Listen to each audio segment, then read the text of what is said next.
CPM-ന്റെ സംസ്ഥാന സമ്മേളനം തുടരുകയാണ്. അപ്പോൾ അവിടുന്ന് പല വാർത്തകൾ വരുന്നുണ്ട്. ഒന്ന്, ലീഗിനെ ഗൗരവതരമായിട്ട് എടുക്കണം, ലീഗിനെ കൂടെ നിർത്തുന്ന കാര്യം അത് പരിശോധിക്കണം, ആലോചിക്കണം, അത്തരത്തിലുള്ള ചർച്ചകൾ പുറത്തേക്ക് വരുന്നുണ്ട്.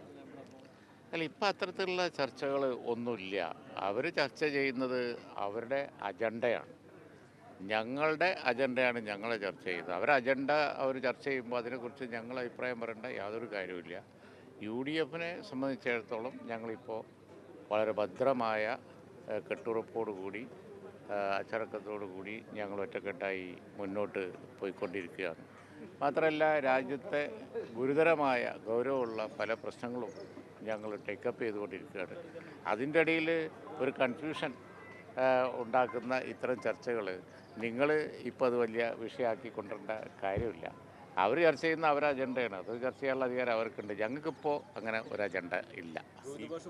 നിങ്ങളിനി അതിൻ്റെ മുകളിൽ ഫർദർ കൺഫ്യൂഷൻ ഉണ്ടാക്കണ്ടെന്ന് വിചാരിച്ചിട്ടാണ് ഞാൻ ക്ലാരിറ്റിയോട് കൂടി പറയുന്നത്. അല്ലെങ്കിൽ ഞാൻ വല്ല തമാശയും പറഞ്ഞ് ഒഴിവാക്കുമായിരുന്നു.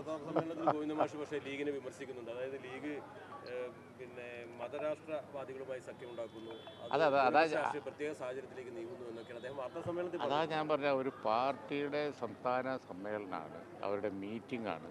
ഞങ്ങളുടെ മീറ്റിംഗ് ഉണ്ടായാൽ ഞങ്ങൾ പലതും ചർച്ച ചെയ്യും, അവരുടെ മീറ്റിംഗ് ഉണ്ടാകുമ്പോൾ അവർ പലരും ചർച്ച ചെയ്യും.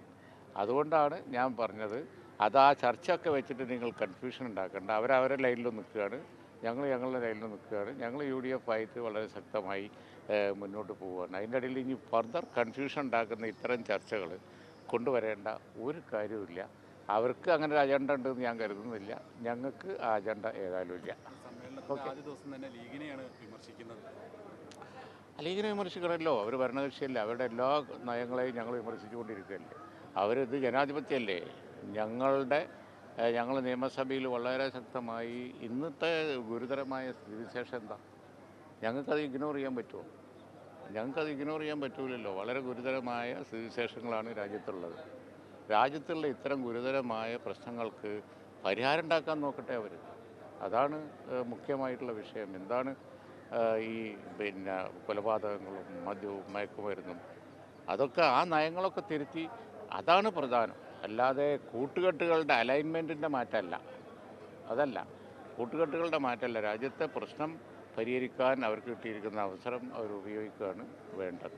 10 വർഷം അവർ കിട്ടി, അതിൽ കാര്യമായി ഒന്നും ചെയ്യാൻ കഴിഞ്ഞിട്ടില്ല. അതാണ് അവർ തീരുമാനിക്കേണ്ടതും മുന്നോട്ട് പോകേണ്ടതും ഒക്കെ. ഞങ്ങളെ സംബന്ധിച്ചിടത്തോളം വളരെ ക്ലാരിറ്റി ഉണ്ട്. പ്രതിപക്ഷം വളരെ ഐക്യത്തോടു കൂടി പോവുകയാണ്.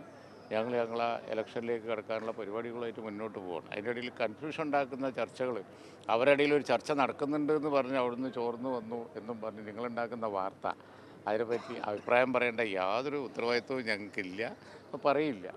മുഖ്യമന്ത്രി ദേശാഭിമാനിയുടെ ലേഖനത്തിൽ പറയുന്നുണ്ട്, കോൺഗ്രസിന്റെ വാക്കൊരു വഴിക്കും പ്രവൃത്തി മറ്റൊരു വഴിക്കണം, ഇത് ലീഗ് ആലോചിക്കണം എന്നുള്ളത്. അല്ല, ഞങ്ങൾ ആലോചിച്ചിട്ട് എന്താ കാര്യം? ഇന്ത്യ രാജ്യത്തെ പ്രശ്നമാണല്ലോ അദ്ദേഹം പറയുന്നത്. ഇന്ത്യ രാജ്യത്ത് ഉള്ള പാർട്ടിയെ അല്ലേ ഞങ്ങൾ കണക്കിലെടുക്കുക. രാജ്യത്തെ ദേശീയ പ്രശ്നങ്ങളിലാണ് കോൺഗ്രസ് ഒരു നയം എടുക്കുന്നതിന് അവർ വിമർശിക്കുന്നത്. അവർക്ക് വിമർശിക്കാം. പക്ഷേ അവരുടെ നയത്തെ മാത്രം ആശ്രയിച്ച് പോയാൽ അവർ ഉണ്ടായിട്ട് വേണ്ടേ? അവർ ഇന്ത്യ രാജ്യത്ത് ഇല്ലല്ലോ. ഇന്ത്യ രാജ്യത്ത് അവരില്ലാത്ത സ്ഥിതിക്ക് പിന്നെ കോൺഗ്രസ്സല്ലേ ഉള്ളത് ഇപ്പോഴും. ദേശീയ തലത്തിൽ മറ്റുള്ള പാർട്ടികളൊക്കെ ഓരോ സംസ്ഥാനങ്ങളിൽ ഒതുങ്ങുന്നതല്ലേ. തൃണമൂലാണെങ്കിൽ ബംഗാളിലാണ്, അതുപോലെ തന്നെ മറ്റു പാർട്ടികൾ ഓരോ സ്ഥലത്താണ്. ദേശീയ തലത്തിൽ നോക്കുമ്പോൾ ഇപ്പോഴും ഗൗരവത്തിലെടുക്കേണ്ടത് കോൺഗ്രസിനെ തന്നെയാണ്. ആ കോൺഗ്രസിനെയാണ് അവരും ഗൗരവത്തിലെടുക്കുന്നത്, യാതൊരു സംശയമില്ല. അവർക്ക് എന്താ ഓപ്ഷൻ? അവർക്കും ഓപ്ഷൻ ഇല്ലല്ലോ. പറയാമെന്നല്ലാതെ പ്രാക്ടിക്കലായിട്ട് കോൺഗ്രസ് മാത്രമേ ഒരു ആൾട്ടർനേറ്റ് ദേശീയ തലത്തിലുള്ളൂ. അതിനെ എല്ലാവരും ശക്തിപ്പെടുത്തിയാണ് ലോക്സഭയിൽ നിൽക്കുന്നത്. ലോക്സഭയുടെ പുറത്തും അത് തന്നെയാണ് വഴി. അതിനെന്തെങ്കിലും ഒരു വീക്ക്നെസ് വരുമ്പോൾ നമ്മൾ അതിൽ കൂടുതൽ ഫർദർ വീക്കാക്കുന്ന പരിപാടി ഇല്ലാതെ എല്ലാവരും ഒറ്റക്കെട്ടായി നിന്ന് മുന്നോട്ട് പോവുകയാണ്. അഖിലേന്ത്യാ അടിസ്ഥാനത്തിൽ അവരും നിൽക്കണം കോൺഗ്രസിൻ്റെ കൂടെ. മുൻപത്തെ പോലെ തന്നെ ജമാഅത്ത് ഇസ്ലാമി SDP ആയിട്ട് ലീഗ് കൂട്ടുവിടുന്നതെന്നാണ് സംസ്ഥാന സമ്മേളനത്തിൻ്റെ വിമർശനം വരുന്നത്. അല്ല, ഞങ്ങൾ കൂടുന്നില്ല എന്നുള്ളത് പറഞ്ഞു കഴിഞ്ഞല്ലോ.